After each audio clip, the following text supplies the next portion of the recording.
Mi nombre es Estefanía Puerto Muñoz, soy egresada de la Universidad de Medellín como abogada. Hoy vamos, mi equipo y yo, a desarrollar los temas de la sentencia de segunda instancia del Consejo de Estado enmarcada bajo la Ley 1437 de 2011. Esta sentencia tiene como referencia la nulidad y el restablecimiento del derecho. Los demandados son el Ministerio de Defensa, la Policía Nacional y la Nación. Los demandantes son el señor Oscar Leonardo Rendón García y Elkin Alberto Osa Carvajal. Los temas que se trabajaron en esta sentencia son la sanción disciplinaria, la adecuación típica, la falta de pruebas y la presunción de inocencia. La primera pregunta que se debe desarrollar es la importancia del derecho disciplinario en Colombia. Lo primero por decir es que el derecho disciplinario es el primer referente de justicia en Colombia. ¿Por qué? Porque ha servido como instrumento jurídico eficaz para combatir la corrupción y también para combatir la ineficacia administrativa. Además de servir como salvaguarda a la función pública. Para que este derecho se haya ido desarrollando a lo largo de la historia, tenemos como referentes la jurisprudencia, la doctrina, la academia, el Congreso de la República, que han aportado grandes avances para el perfeccionamiento normativo, digamos que transitando de la Ley 200 de 1995, pasando a la Ley 734 del 2002. Ahora desemboca en el Código General Disciplinario, que está compuesto por la Ley 1952 de 2019 y por la Ley 2094 del 2021. Este Código General Disciplinario fue producto del consenso entre varios actores. Dentro de estos actores tenemos la Procuraduría General de la Nación, la Defensoría del Pueblo, la Personería, entre otros.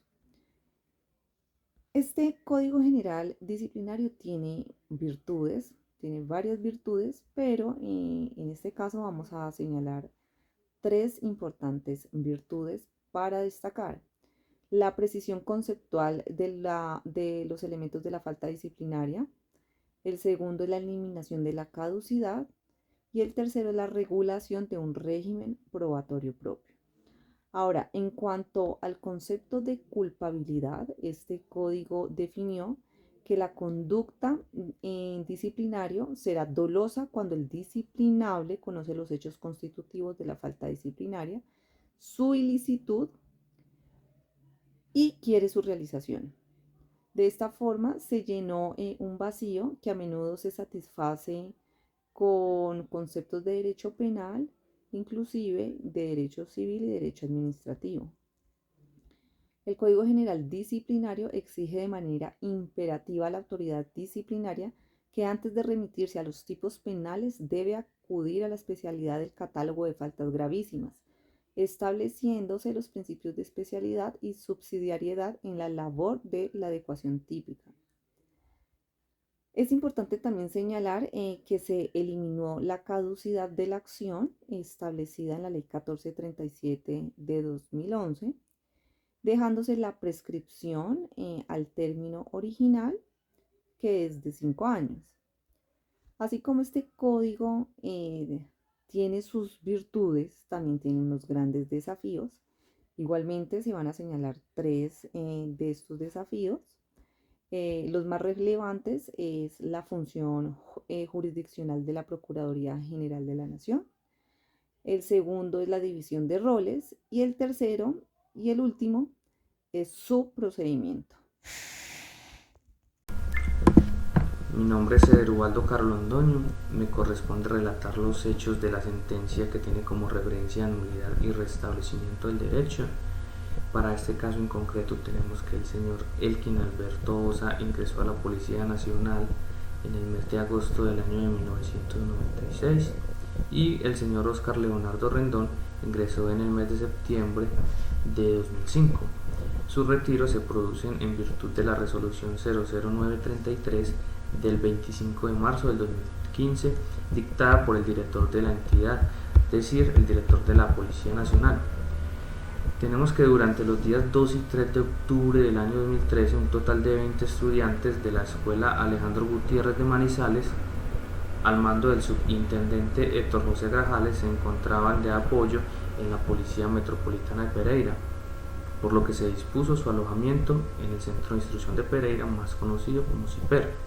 donde también se encontraban de turno los policías Elkin Alberto Osa como jefe de información y seguridad de las instalaciones, y Oscar Leonardo Rendón García, que ejercía las funciones de centinela. Siendo las 2 de la mañana del día 3 de octubre del 2013, el subintendente César Augusto Angarita es modulado por el radio de comunicaciones por el intendente Elkin Alberto Osa,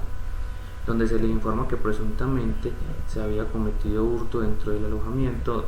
de los estudiantes, siendo señalado de cometer el hurto el patrullero Oscar Leonardo Rendón. Posteriormente, uno de los estudiantes, de forma irregular, requisó al patrullero Rendón García en búsqueda de los elementos supuestamente hurtados, por el simple hecho de verlo recorrer las instalaciones donde ellos estaban instalados, sin que se le hubiese encontrado nada. Asimismo, de forma grosera lo insultan y lo tratan de ladrón. Luego el subintendente Grajales hace alusión que a él también se le habían robado un proveedor de munición, y curiosamente, pese a haber ocurrido un día antes, aprovecha la oportunidad para imputar el mismo al mencionado patrullero. Como si fuera poco, el subintendente Grajales asegura haber visto una conversación rara en el celular de Rendón y procede sin autorización a arrebatárselo y a pasárselo a uno de sus estudiantes que estaban a cargo, quien lo revisa y manipula y señala de existir una conversación con una persona denominada Osa, y empieza a pasarlo de mano en mano con todos los estudiantes para que lo manipulen y lo revise cada que quiera. Según la demanda, el subintendente Héctor José Grajales, sin estar facultado para ello y de forma irregular, procedió a incautar el celular y obligó al demandante Rendón García a firmar un acta de incautación. Señaló que lo entregó de forma voluntaria, pese a ser falso. Además, llamó al personal de la CIPOL para que tuvieran en su poder el celular, quienes, sin garantías de recaudo de prueba, permitieron que uno de los estudiantes realizara una copia y enviara el mensaje a otro celular y manipularan los dispositivos electrónicos. Finalmente, el celular fue puesto a disposición de la Oficina de Control Interno Disciplinario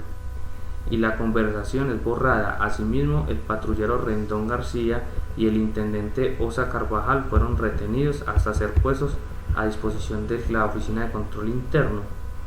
pero el intendente no podía esperar, ya que por problemas de salud debía acudir a un control médico, ya que le dio un preinfarto. Por lo anterior, el jefe de la Oficina de Control Disciplinario Interno de la Policía Metropolitana de Pereira dispuso de la indagación preliminar contra el intendente Elkin Alberto Osa Carvajal y el patrullero Oscar Leonardo Rendón. Asimismo, decretó y ordenó práctica de pruebas. Una vez recaudadas las pruebas ordenadas y decretadas por la Oficina de Control Interno Disciplinario de la Policía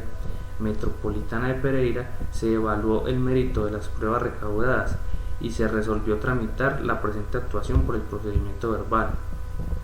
Mediante la decisión del 9 de mayo de 2014, el jefe de Oficina del Control Disciplinario Interno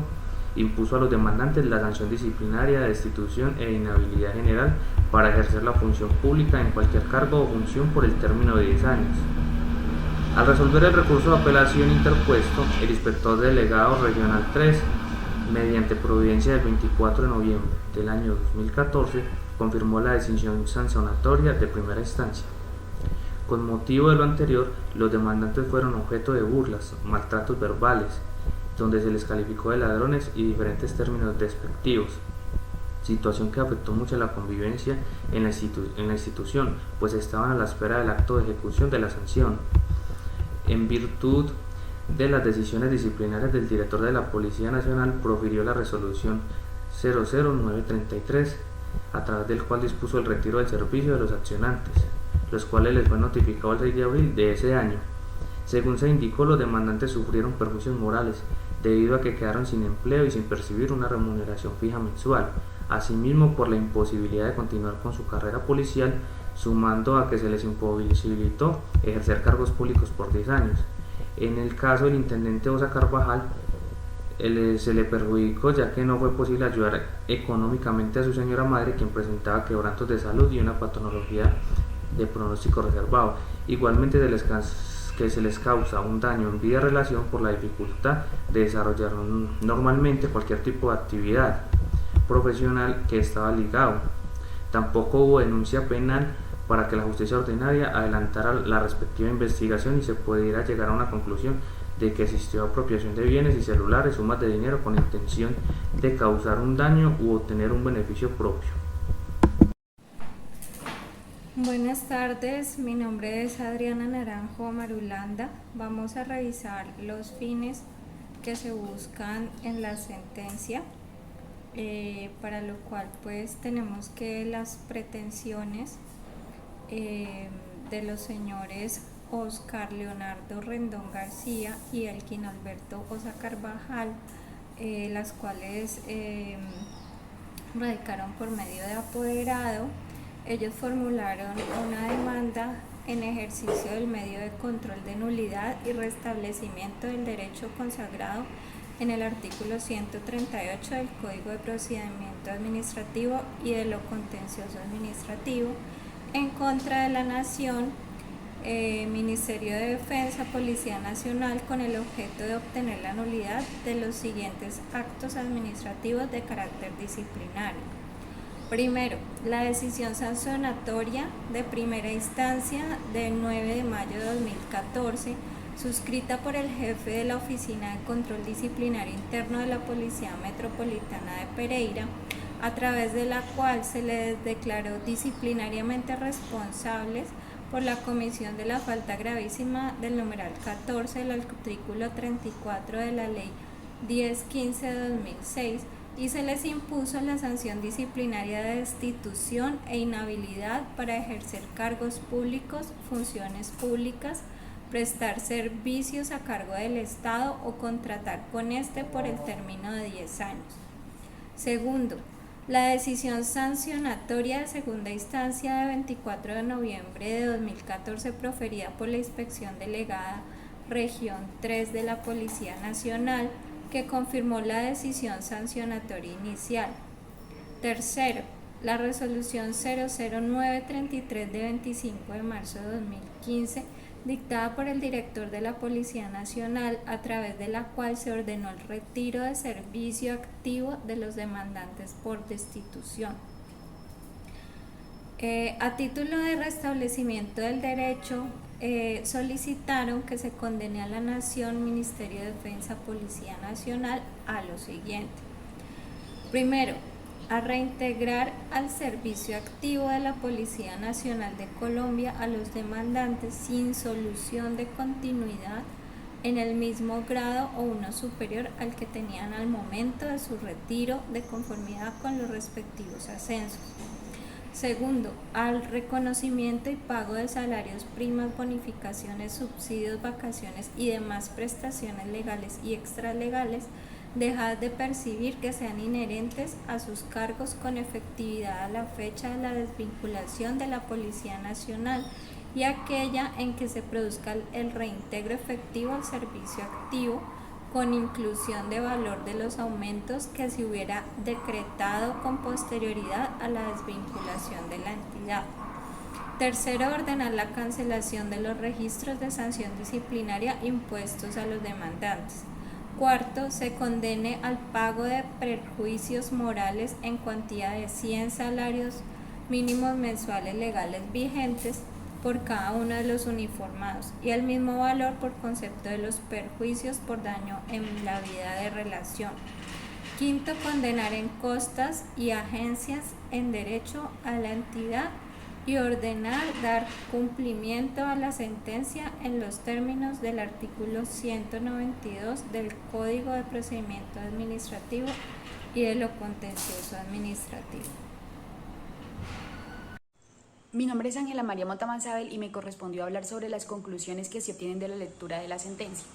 Como primera gran conclusión, es importante mencionar que el control que ejerce el juez administrativo sobre los actos de la administración que sean de carácter disciplinario es un control integral, en la medida que la actividad del juez supera el control de legalidad para en su lugar hacer un juicio sustancial sobre el acto administrativo sancionador, el cual se realiza a la luz del ordenamiento constitucional y legal orientado por los derechos fundamentales. Ese juicio integral supone, en cuanto a las causales de nulidad, que el juez, en virtud de la primacía del derecho sustancial, puede y debe examinar causales conexas con los derechos fundamentales a fin de optimizar la tutela judicial efectiva. El artículo 128 de la Ley 734 del 2002 consagra la necesidad de que tanto el fallo disciplinario como toda decisión interlocutoria esté fundamentada en las pruebas legalmente producidas y aportadas por petición de cualquiera de los sujetos procesales o de manera oficiosa, siendo deber de la autoridad disciplinaria encontrar la verdad real de lo sucedido, para lo cual es obligación efectuar una valoración ponderada y razonada de las pruebas recaudadas durante el trámite administrativo. La Ley 734 del 2002, asimismo, en su artículo 141 señaló que la valoración probatoria debe hacerse según las reglas de la sana crítica, de manera conjunta y explicando en la respectiva decisión el mérito de las pruebas en que se va a fundamentar la decisión. De esta manera, la autoridad disciplinaria, en el momento de emitir la decisión condenatoria, debe tener la convicción y la certeza probatoria de que efectivamente el servidor público incurrió en la falta que se le imputa. La existencia de dudas al respecto implica necesariamente que éstas deben ser resueltas en favor del investigado, en aplicación del derecho fundamental a la presunción de inocencia y del principio indubio pro disciplinado. Este derecho acompaña al investigado desde el inicio de la actuación disciplinaria hasta tanto el fallo definitivo y ejecutoriado que determine la responsabilidad. Asimismo, exige, para ser desvirtuado la convicción o certeza, más allá de toda duda razonable, basada en el análisis del material probatorio que establezca los elementos y la conexión que tienen tanto las pruebas con la imputación que se le va a hacer al acusado. Esto es así porque ante la duda en la realización del hecho y en la culpabilidad del agente se debe aplicar el principio de que toda duda debe ser resuelta en favor del acusado. Ahora bien, en cuanto a los indicios en materia disciplinaria, se ha señalado que no constituye un medio probatorio, sino simplemente son herramientas a tener en cuenta al momento de apreciar las pruebas. Establecido lo anterior, es pertinente señalar que en este caso objeto de análisis, la falta disciplinaria endilgada a los demandantes encierra unas connotaciones particulares que deben constatarse a efectos de dar por configurado el elemento de la tipicidad en la conducta. Es así toda vez que en los términos en que fue indilgada la falta en el pliego de cargos exige la aprobación de los bienes del particular o de la entidad para obtener el beneficio o provecho propio.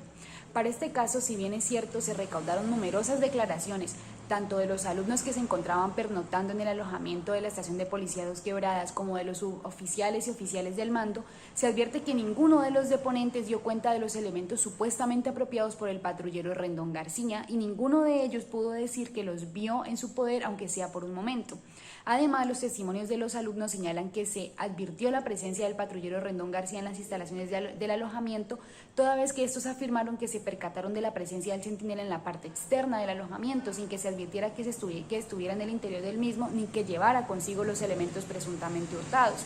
Lo único que se le vio en su poder fue un celular BlackBerry y el cargador del celular. En este sentido, el acto de apoderamiento o apropiación de los bienes es uno de los elementos constitutivos de la falta, por lo que debió encontrarse fehacientemente probado, toda vez que sin ese no puede configurarse el elemento de tipicidad. Sin embargo, ninguno de los testigos dio cuenta de la actividad que efectivamente desarrolló el patrullero, si llevaba los elementos mencionados o no, y además las afirmaciones de los deponentes no ofrecen certeza frente a si en efecto el demandante se encontró con alguna persona que conducía el vehículo y a la cual le entregara los elementos. Ninguno de los deponentes describió con claridad esa escena y mucho menos identifica al conductor o los elementos presuntamente entregados a este conductor que se había mencionado inicialmente. Si bien es cierto los alumnos los alumnos coinciden en señalar que el patrullero Rendón García tuvo una actitud nerviosa cuando se le inquirió sobre su presencia en ese lugar, este hecho por sí solo no demuestra el acto de apoderamiento de los elementos. Esto se corrobora además porque los testigos de la parte demandante fueron conscientes en señalar que vieron a los alumnos de policía registrar al patrullero Rendón García para verificar si tenía tales elementos, pero no encontraron rastro de los mismos. Igualmente existen inconsistencias frente a la relación de los elementos presuntamente hurtados, toda vez que en los mismos se incluyó un proveedor de pistola junto con su munición, pero tal como se advierte del testimonio del subintendente Grajales, estos elementos se le extraviaron el día anterior, pero que él simplemente omitió realizar la denuncia y ese día que se presentaron los hechos